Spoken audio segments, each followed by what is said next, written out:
In the heart of an ancient forest, where the trees whispered secrets to the wind, lived a little girl named Clara. Clara had sparkly blue eyes, and she wore a green dress her grandmother had woven from the leaves of the magical willow tree. This was no ordinary forest. It was a place filled with wonder and enchantment, for it was home to the fairies.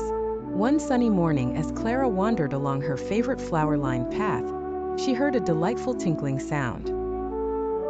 Curious as always, she followed it until she stumbled upon a group of tiny fairies dancing in a circle.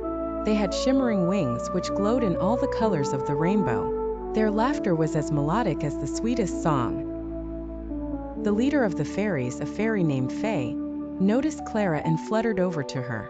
"Hello, dear Clara. We've been watching you and see that you have a kind heart. Would you like to join us for a day of magical fun?" Overjoyed, Clara nodded excitedly. The fairies then sprinkled her with golden fairy dust, and to her amazement, she began to shrink until she was the same size as the fairies.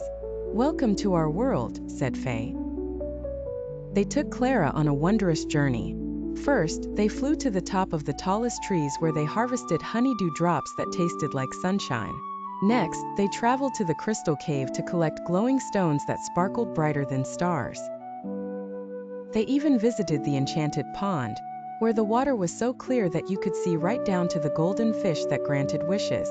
As the day went on, Clara danced, laughed, and played games she had never imagined. She learned how to speak to flowers and make them bloom instantly. She discovered how to ride a butterfly and steer it through the sky. But as the sun began to set, Faye turned to Clara with a sad smile. "It's time for you to return home, dear Clara. But remember, the magic is always within you." With that, the fairies sprinkled Clara with the golden dust once more, and she grew back to her original size. Waving goodbye, Clara felt a warm glow in her heart, knowing she would always carry the memories of this magical day. From that day on, Clara never felt lonely. She knew that the fairies were near, watching over her and filling her life with magic and joy. And every time she saw a rainbow or found a glowing stone, she remembered her friends in the enchanted forest and smiled brightly, knowing they were sharing in her happiness.